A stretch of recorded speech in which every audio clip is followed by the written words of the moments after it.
Era o verão de 1941.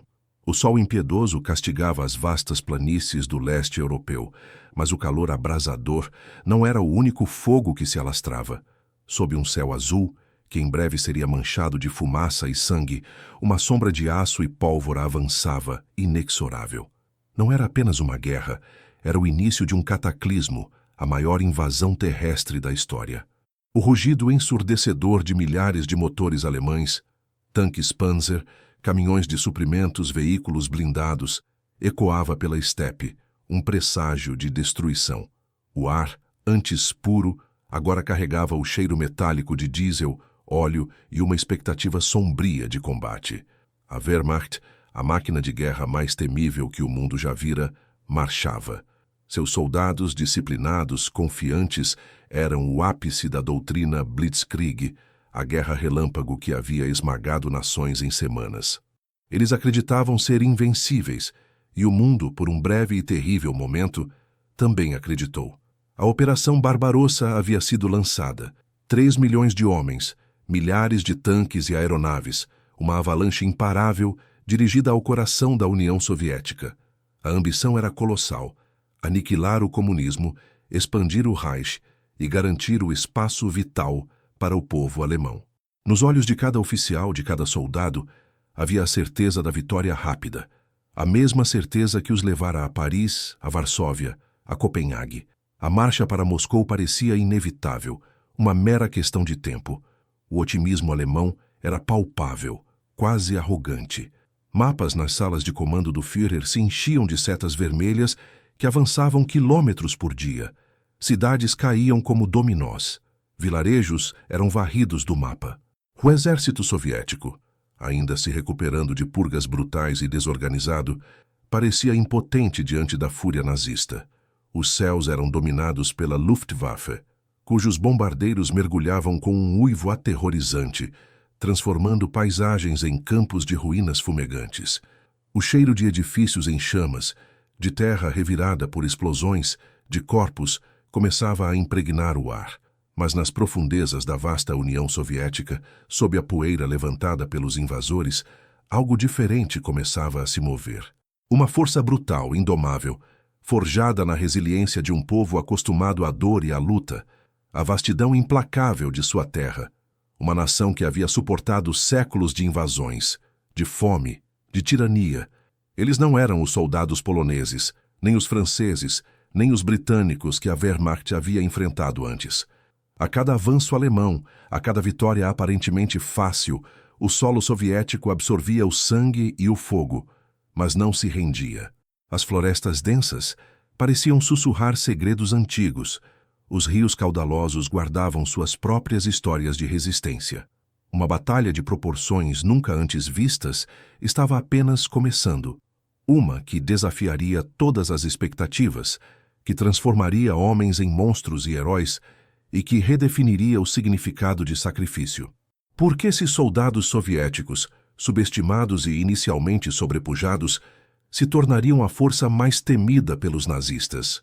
Como o inferno gelado do leste transformaria a maré da história, custando milhões de vidas e forjando a vitória a um preço inimaginável? Para desvendar essa saga de sangue e coragem, de desespero e triunfo, de brutalidade e resiliência humana, junte-se a nós nesta jornada épica. Inscreva-se agora em nosso canal e faça parte da legião de historiadores que desvendam os segredos mais profundos e impactantes do passado. O avanço inicial da Wehrmacht foi uma sinfonia de destruição eficiente. A Blitzkrieg, a guerra relâmpago, parecia imparável. Divisões Panzer cortavam as defesas soviéticas como facas quentes na manteiga, seus canhões rugindo, suas metralhadoras ceifando vidas. O ar era preenchido pelo cheiro acre de pólvora e pelo grito dos Stukas em mergulho, que semeavam o terror do alto. Em semanas, milhões de soldados soviéticos foram cercados, capturados ou mortos. Cidades como Minsk e Smolensk caíram, suas ruas transformadas em escombros fumegantes, seus habitantes em fantasmas de uma vida que jamais retornaria. A confiança alemã se solidificava a cada quilômetro conquistado, a cada bandeira hasteada sobre as ruínas. Os soldados da Wehrmacht, jovens e endurecidos, sentiam o gosto da vitória. Suas botas batiam ritmicamente no solo, seus uniformes cinza esverdeados, embora empoeirados, carregavam o emblema de uma força vitoriosa. Eles viam à frente a promessa de uma Moscou rendida, de uma União Soviética desmantelada. A propaganda nazista ecoava essa certeza, pintando o Exército Vermelho como uma horda desorganizada e inferior, destinada ao colapso. Mas a vastidão da terra, a própria natureza da Rússia, começaria a sussurrar uma verdade diferente, mais sombria. À medida que os invasores se aprofundavam no território soviético, a paisagem, antes uma tela para a sua glória, começou a se transformar em um inimigo silencioso. As estradas que na Europa Ocidental eram veias de progresso, aqui eram trilhas de terra batida que se desfaziam em pó sob o peso dos tanques e caminhões. A logística alemã, uma maravilha de precisão, começou a esticar-se até o limite da ruptura.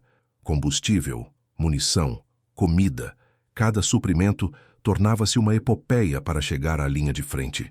O avanço rápido, que era sua maior força, agora se tornava sua maior fraqueza, um cordão umbilical esticado demais, prestes a se romper.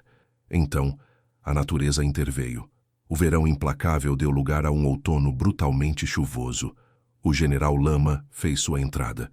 As vastas planícies se transformaram em um pântano pegajoso, um mar de barro que engolia veículos e homens. O cheiro de terra molhada e podridão misturava-se ao odor persistente de fumaça e morte. Tanques Panzer, antes símbolos de velocidade e poder, agora se arrastavam a passo de tartaruga. Ou pior, ficavam irremediavelmente atolados, alvos fáceis para os poucos, mas determinados, defensores soviéticos. A poeira deu lugar à lama, a marcha rápida, a exaustão lenta e torturante. A resistência soviética, antes desorganizada, começou a endurecer. Não era apenas o Exército Vermelho que lutava. Partisans, civis armados, homens e mulheres de todas as idades, emergiam das florestas e vilarejos destruídos, transformando cada árvore, cada ruína, em um ponto de emboscada. O som de tiros de franco-atiradores, antes esporádico, tornou-se uma trilha sonora constante de pavor. As noites, que deveriam ser de descanso, eram interrompidas por ataques surpresa, por sabotagens que explodiam pontes e comboios. O inimigo não tinha um rosto, mas estava em toda parte. A guerra relâmpago se transformava em uma guerra de atrito, um moedor de carne onde cada metro quadrado era disputado com uma ferocidade selvagem. O otimismo alemão definhava, substituído por uma crescente sensação de dread. O inferno não era apenas a batalha, era a própria terra, a própria estação que se voltava contra eles. Os soldados, que haviam marchado para a glória, agora se viam presos em uma armadilha, a lama fria e úmida agarrando-se a seus uniformes, o vento gelado do leste começando a soprar as primeiras promessas de um inverno impiedoso. O rugido dos motores ainda ecoava, mas agora parecia um lamento, um grito de impotência contra a vastidão implacável. O cheiro de diesel e pólvora era agora ofuscado pelo cheiro de suor, de medo e de uma desesperança crescente. A vitória rápida se dissipava como a névoa matinal, revelando uma realidade brutal. A União Soviética não se curvaria. Ela sangraria, queimaria, mas lutaria até o último homem, até a última bala. A guerra, para os alemães, deixava de ser uma campanha de conquista para se tornar uma luta pela sobrevivência em um inferno que mal havia começado a mostrar suas garras congeladas. O outono lamacento foi um prelúdio sombrio. Quando novembro chegou, o general Inverno desceu sobre a frente oriental com uma fúria que nenhum estrategista alemão havia previsto. As temperaturas caíram vertiginosamente, transformando a lama em gelo, os rios em armadilhas congeladas e a vasta estepe em um deserto branco e mortal. O cheiro de pólvora e diesel foi substituído pelo odor pungente de carne queimada por congelamento, de fumaça de fogueiras desesperadas e do hálito gélido da morte. Para os soldados da Wehrmacht, mal equipados para o frio siberiano, o pesadelo se materializou. Seus uniformes finos, projetados para a guerra relâmpago europeia, ofereciam pouca defesa contra o vento cortante que perfurava até os ossos. Botas congelavam nos pés, causando gangrena. As armas antes eficientes emperravam com o frio extremo. Óleo de motor congelava. Tanques se recusavam a ligar, transformando máquinas de guerra em monumentos inertes de uma arrogância militar. O som constante do vento uivava através das florestas desfolhadas, um lamento fantasmagórico que parecia sussurrar sobre a futilidade de sua invasão. A cada dia, o número de mortos por congelamento e doenças superava o de baixas em combate. Homens, antes cheios de orgulho, agora eram espectros famintos, com rostos marcados pela exaustão e pelo medo. A cada manhã, ao acordar em trincheiras geladas, encontravam camaradas endurecidos pelo frio, seus corpos rígidos envoltos em mantas brancas de geada. O gosto metálico do sangue congelado e a visão de dedos negros e sem vida tornaram-se parte da rotina. O fronte se transformou em um moedor de carne, onde o inimigo mais implacável era o próprio ambiente. Enquanto isso, os defensores soviéticos, endurecidos por um clima que era parte de sua alma, contra-atacavam com uma ferocidade que chocava os invasores. Vestidos com casacos acolchoados, botas de feltro e gorros de pele, eles se moviam como fantasmas brancos sobre a neve. Seus gritos de guerra, Zahodinu-za Stalina, pela pátria, por Stalin, ecoavam pelas florestas, misturando-se aos sons de metralhadoras e explosões. Cada árvore, cada montículo de neve, cada ruína de uma casa se tornava um ponto de resistência, um local de emboscada. O cheiro de vodka e tabaco, misturado ao suor e à determinação, emanava de seus corpos resilientes.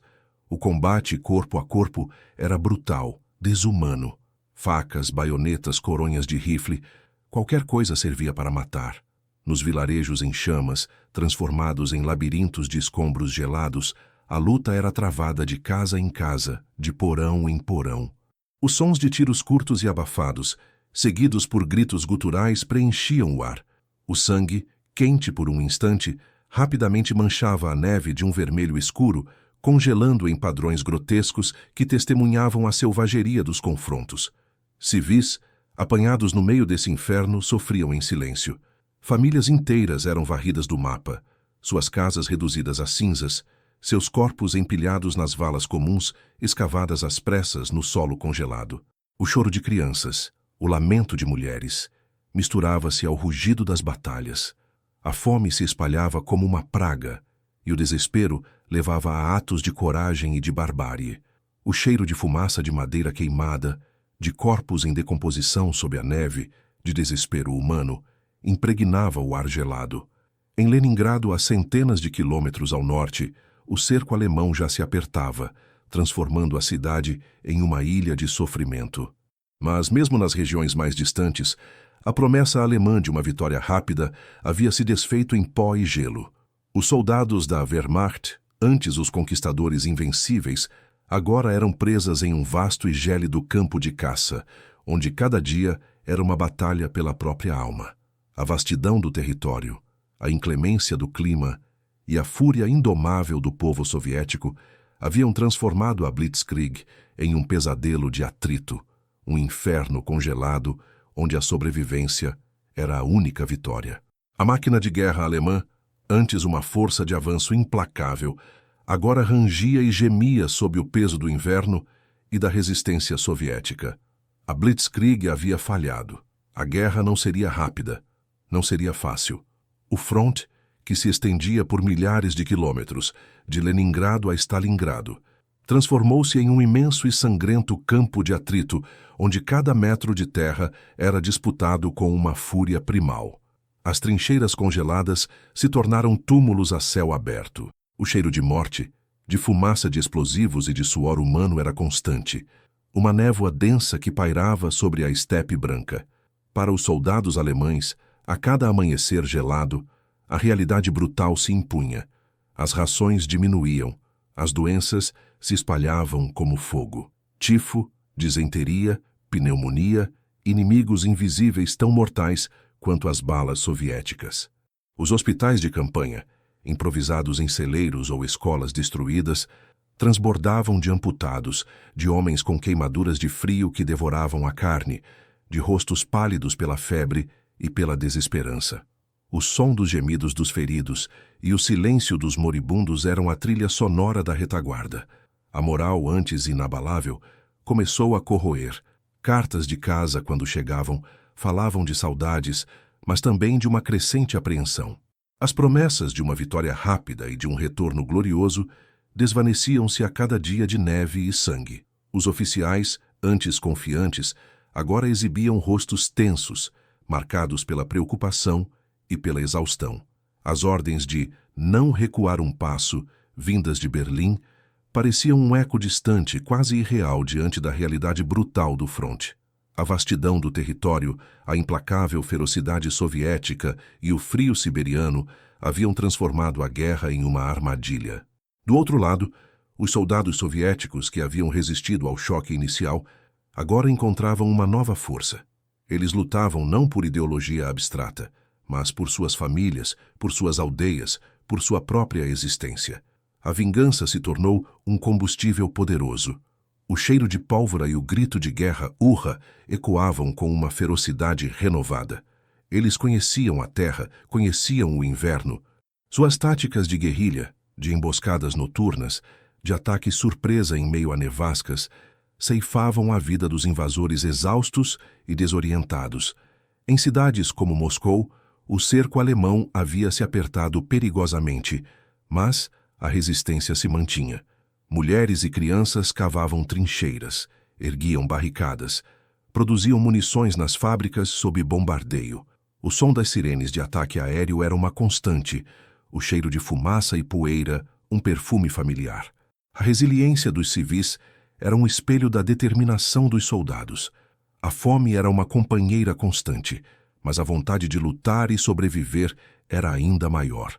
O Exército Vermelho, antes visto como desorganizado, agora se reestruturava.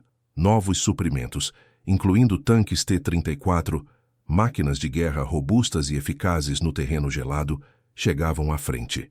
A artilharia soviética, antes superada, agora desferia golpes devastadores, seu rugido ensurdecedor abafando os gritos dos feridos. O cheiro metálico de aço quente e o odor acre de cordite preenchiam o ar, enquanto os canhões lançavam rajadas de morte sobre as posições alemãs. A guerra se tornava uma batalha de vontades, de quem poderia suportar mais sofrimento, mais perda. O cerco de Leningrado, que já durava meses, era um testemunho vivo dessa resistência. Milhões de civis presos na cidade enfrentavam fome, frio e bombardeios diários. O som da morte era constante, o cheiro de corpos congelados nas ruas, uma realidade diária. Mas a cidade não caía. Sua resiliência era um farol de esperança em meio à escuridão. No vasto fronte, as frentes alemãs estavam esticadas, suas linhas de suprimento vulneráveis. A cada nevasca, a cada contra-ataque soviético, a sensação de estar preso em uma armadilha mortal se aprofundava. Os soldados, que antes sonhavam com a glória, agora sonhavam apenas com a sobrevivência, com o fim daquele inferno congelado. O som do vento uivava como um coro de fantasmas, lembrando-os da vastidão implacável da Rússia e da fúria indomável de seu povo. A vitória rápida se transformara em uma luta desesperada por cada respiração, por cada dia de vida. O inferno congelado não era mais apenas uma metáfora, era a realidade brutal que engolia a Wehrmacht. As ordens de Hitler, de não recuar um passo, se chocavam com a impossibilidade física de mantê-las. As linhas alemãs, esticadas até o limite, começaram a ceder, não em uma derrota ordenada, mas em um colapso caótico. O som das rajadas de artilharia soviética, antes esporádico, tornou-se um trovão contínuo, anunciando a chegada de uma tempestade de aço e fogo. Cada explosão sacudia a terra congelada, espalhando estilhaços e a morte, e com ela, o cheiro metálico e acre da pólvora misturado ao odor de terra e carne queimada. A iniciativa de combate mudara de mãos. O Exército Vermelho, agora mais bem equipado, mais experiente e motivado por um ódio profundo, lançava contra-ataques devastadores. Os temidos tanques T-34, máquinas de guerra formidáveis com sua blindagem inclinada e canhões potentes, rompiam as defesas alemãs como arietes. Seus motores ronronavam como feras despertas, e o ranger de suas esteiras sobre o gelo era uma canção de morte para os invasores.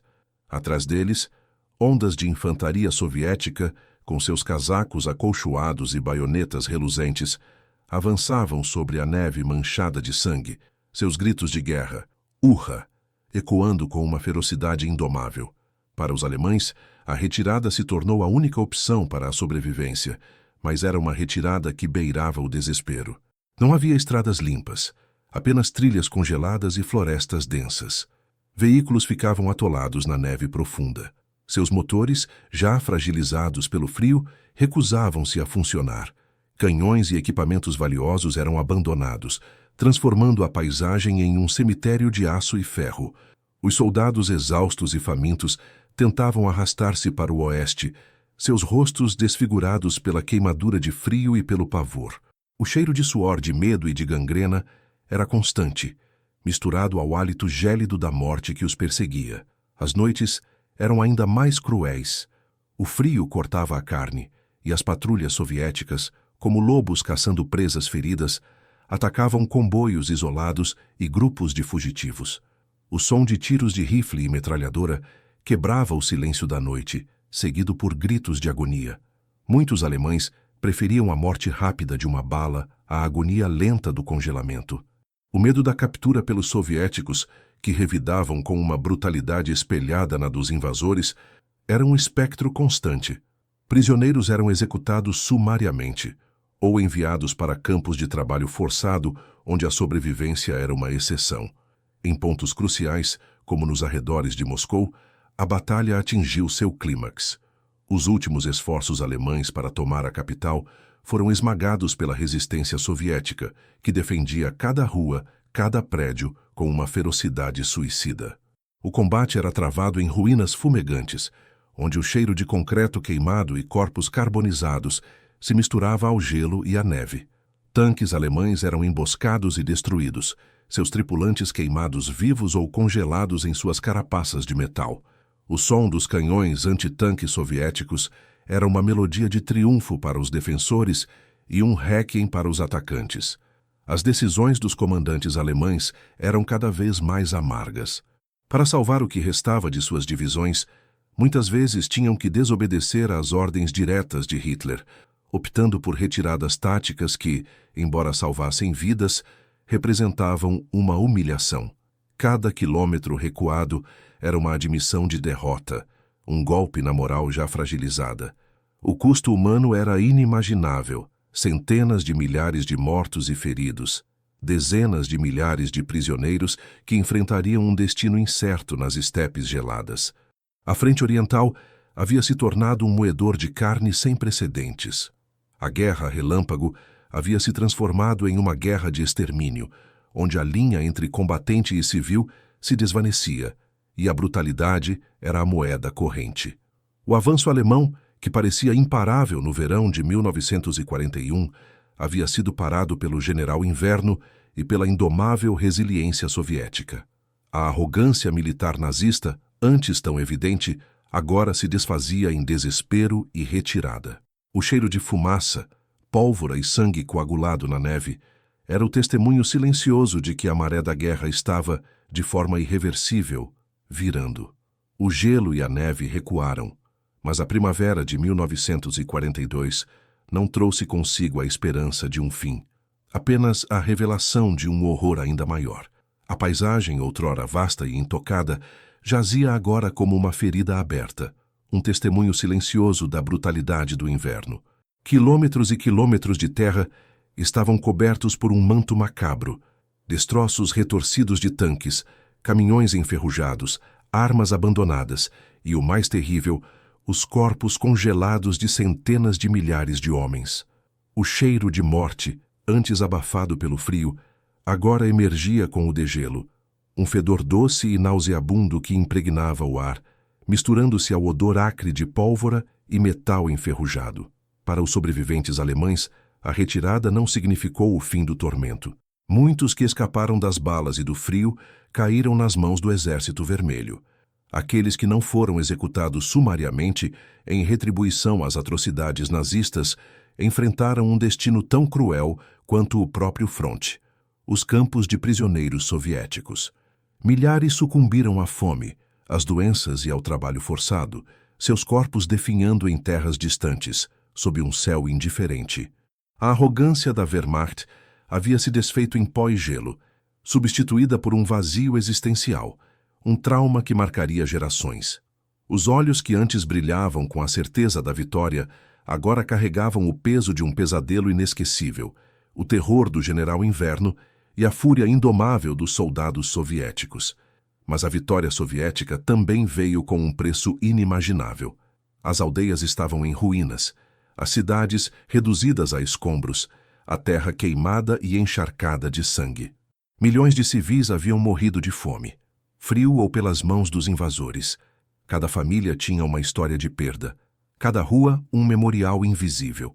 Os soldados do Exército Vermelho, embora vitoriosos na defesa de Moscou e na expulsão inicial do inimigo, carregavam cicatrizes profundas, visíveis e invisíveis.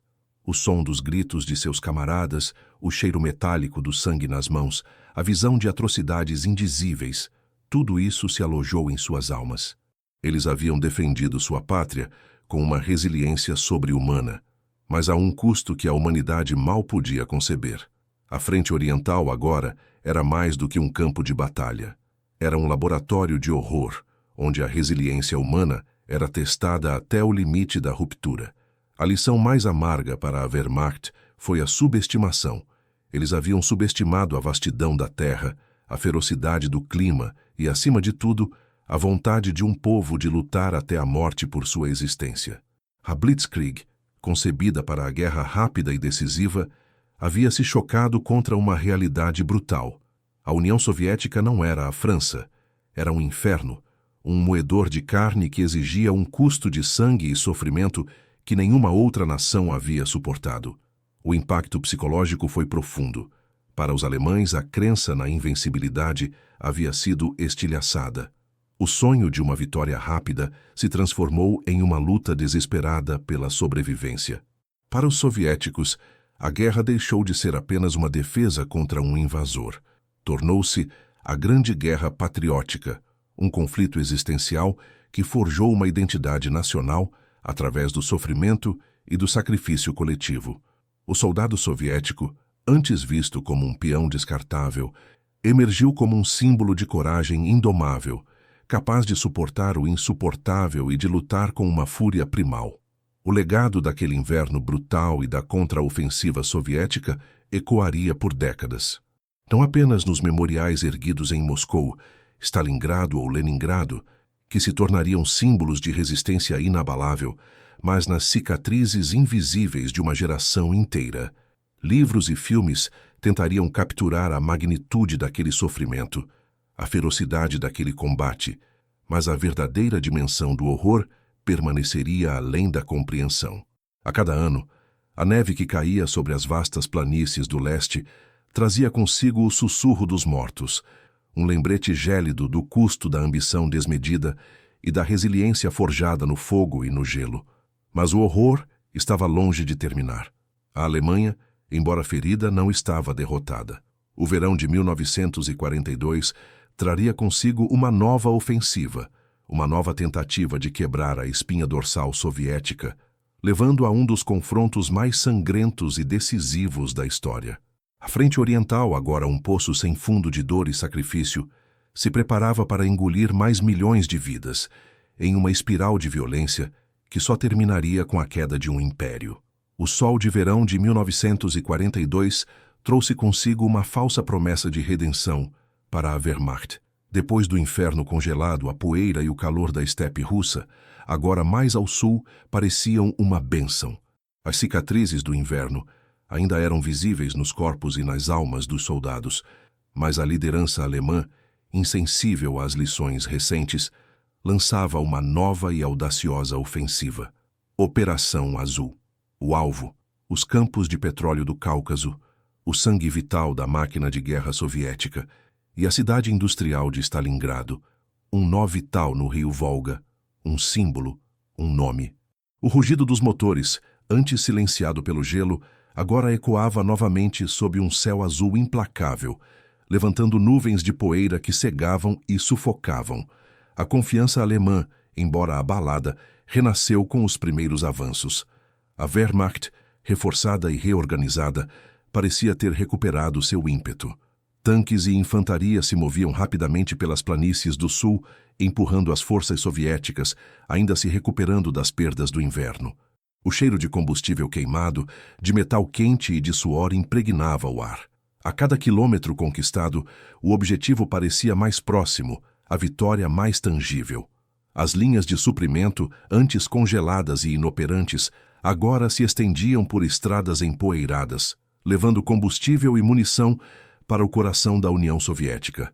Mas por trás da aparente eficiência, a mesma arrogância que havia condenado a Blitzkrieg inicial pairava como uma sombra. Para os soldados alemães, a nova campanha trazia um novo tipo de tormento. O verão na estepe era brutal. O calor escaldante do dia, que fazia o ar vibrar, era substituído por noites frias e cheias de insetos. A poeira, fina e onipresente, cobria tudo, entupindo armas e irritando olhos e gargantas. A sede era uma inimiga constante, tão implacável quanto qualquer bala soviética. Os rios e poços, quando encontrados, eram disputados com ferocidade. O cheiro de areia quente, de suor e de desespero, era a fragrância da nova ofensiva. Muitos se perguntavam se haviam trocado o inferno congelado por um inferno empoeirado e escaldante. Do lado soviético, o recuo era uma estratégia amarga, mas necessária. Lições haviam sido aprendidas com as perdas catastróficas de 1941. Agora, a tática da terra arrasada era aplicada com uma determinação fria. Fábricas inteiras eram desmontadas e transportadas para o leste, além dos Urais. Colheitas eram queimadas, pontes destruídas, tudo para negar recursos ao inimigo. O som das explosões de demolição e o cheiro de fumaça preenchiam o ar, um lamento silencioso pela terra sacrificada. A determinação do povo soviético endurecia a cada passo atrás, a cada perda. A cidade de Stalingrado, estendida ao longo do Volga, tornou-se o epicentro dessa nova fase da guerra. Uma cidade que produzia tratores e tanques, um símbolo da industrialização soviética, agora se transformava em um objetivo de valor incalculável para Hitler, não apenas por sua importância estratégica, mas por seu nome, que carregava o do líder soviético, Joseph Stalin. Tomar Stalingrado seria um golpe psicológico devastador. As forças alemãs convergiam para a cidade, sentindo o cheiro de fumaça das fábricas e o cheiro de vitória. Mas a cada quilômetro que as divisões alemãs avançavam, suas linhas se esticavam ainda mais. Seus flancos se tornavam mais vulneráveis. O vasto território russo, que parecia um convite no verão, logo se revelaria uma armadilha. A resistência soviética, embora recuando, não estava quebrada. Em cada vila, em cada colina, havia uma batalha. O som de tiros de rifle e metralhadora era uma constante, pontuando o silêncio da estepe. As emboscadas noturnas, os ataques de guerrilha, o inferno da frente oriental, que parecia ter diminuído com a primavera, estava apenas mudando de forma, preparando-se para engolir mais uma vez os invasores. A luta por Stalingrado prometia ser diferente de tudo o que o mundo já havia visto. Não seria uma guerra de manobras rápidas, mas uma batalha de extermínio, rua por rua, casa por casa. O cheiro de concreto e aço, o som das sirenes e das explosões, a visão de civis e soldados lutando juntos, tudo isso se tornaria a marca registrada de um confronto que definiria o curso da guerra. A arrogância alemã estava prestes a colidir com a resiliência soviética em seu ponto mais extremo, e o resultado seria um banho de sangue sem precedentes. A armadilha estava sendo montada silenciosamente, sob o sol escaldante do verão de 1942. A cidade de Stalingrado não era apenas um ponto no mapa. Era um monstro de concreto e aço, uma armadilha que aguardava os incautos. Os primeiros soldados alemães que entraram em seus subúrbios sentiram o cheiro de fumaça e destruição, o prenúncio de um inferno sem precedentes. As esperanças de uma vitória rápida na cidade se desvaneceram em horas. O combate não era mais nos campos abertos, mas em um labirinto de ruínas, de escombros fumegantes e de prédios esventrados. Cada fábrica, cada armazém, cada casa se tornava uma fortaleza, um ponto de resistência fanática. Os alemães, acostumados à guerra de manobras, foram lançados em um tipo de combate que jamais haviam imaginado. A Rattenkrieg, a Guerra dos Ratos, como os próprios soldados a chamariam. Não havia linhas de frente claras. O inimigo podia estar em qualquer lugar, no porão de um prédio, no telhado de outro, nos esgotos fétidos sob os pés. O som constante de tiros de rifle de precisão, de rajadas de metralhadora e de granadas explodindo em espaços confinados era ensurdecedor. O cheiro de pó de tijolo, de cimento queimado, de sangue e de morte era o ar que respiravam. O pó, levantado pelas explosões, cobria tudo, cegando e sufocando. De um lado, a determinação alemã, impulsionada pela ordem direta de Hitler. Stalingrado deve ser tomada. De outro, a fúria soviética, galvanizada pelo lema "nem um passo atrás". Para os defensores, a cidade era a última linha, o limite do sacrifício. Mulheres e crianças civis, muitos deles, trabalhavam nas defesas, cavavam trincheiras, carregavam munição, vivendo em porões úmidos, sob o constante martelar da artilharia e dos bombardeios aéreos alemães. O medo era uma presença constante, mas a ele se misturava um ódio visceral pelos invasores. O cheiro de medo e de suor, de lágrimas e de terra, era a essência da resistência. O combate era brutal, íntimo, desumano. Corredores escuros se transformavam em campos de batalha, onde baionetas e pás eram usadas com uma ferocidade primária. Cada andar de um edifício era uma batalha em si. Cada sala, um fronte. Os alemães avançavam metro a metro, pagando um preço terrível. O cheiro de cordite queimada e de carne carbonizada era onipresente. As baixas eram astronômicas para ambos os lados. Os snipers soviéticos, como Vassili Zaitsev, se tornaram lendas, seus tiros precisos ceifando vidas alemãs com uma frieza calculista, um sussurro mortal no caos. O som de um tiro solitário, seguido por um grito, era um lembrete constante da presença invisível do inimigo. Os tanques alemães, que haviam varrido as estepes, eram inúteis nas ruas estreitas e entupidas de escombros. Tornavam-se alvos fáceis para os esquadrões antitanques soviéticos, que emergiam das ruínas como fantasmas, lançando coquetéis Molotov e granadas. O rugido dos motores dos tanques se transformava em um estrondo final, seguido pelas chamas e pelo cheiro de diesel queimado e de metal derretido. A infantaria alemã era forçada a lutar sozinha, sem o apoio pesado que os tornara tão eficazes. Era uma luta pela sobrevivência, onde a moral se esvaía a cada casa conquistada, a cada camarada perdido. A pressão sobre o 6º Exército Alemão, comandado pelo general Paulus, era imensa. As ordens de Hitler eram inflexíveis, mas a realidade no terreno era um pesadelo. Os suprimentos se tornavam escassos, as linhas de comunicação frágeis. O cheiro de desespero começava a permear o ar, misturando-se à fumaça e ao sangue. Enquanto isso, nos flancos do avanço alemão, longe dos olhos fixos em Stalingrado, os exércitos romenos e italianos, menos equipados e menos motivados, esticavam suas linhas, vulneráveis e expostas. Uma tempestade estava se formando, silenciosamente, nas vastas estepes. Para os civis presos na cidade, a vida era um inferno constante. Sem água, sem comida, sem abrigo seguro. Muitos morreram de fome, de frio ou foram massacrados nos bombardeios. O cheiro de fome, de doença e de morte se espalhava pelos porões e esgotos onde se escondiam. As crianças, com seus olhos vazios, testemunhavam horrores que nenhum ser humano deveria ver. A esperança era uma chama fraca, quase extinta, alimentada apenas pela promessa de que o Exército Vermelho não os abandonaria. A luta por Stalingrado consumia tudo. Era uma batalha de atrito, onde a força de vontade era tão importante quanto a munição. O som incessante do combate, o cheiro de destruição e o pavor constante moldavam a psique de cada soldado, de cada civil. A cidade se tornou um símbolo, não apenas para Hitler e Stalin, mas para milhões de pessoas em todo o mundo. Era o ponto de ruptura, o lugar onde a arrogância nazista seria testada contra a resiliência soviética de uma forma que mudaria o curso da história. A armadilha, antes silenciosa, agora rangia e estalava, pronta para se fechar sobre o exército invasor. Enquanto a Wehrmacht se exauria nas ruínas fumegantes de Stalingrado, a tempestade prometida pelos flancos vulneráveis se materializou.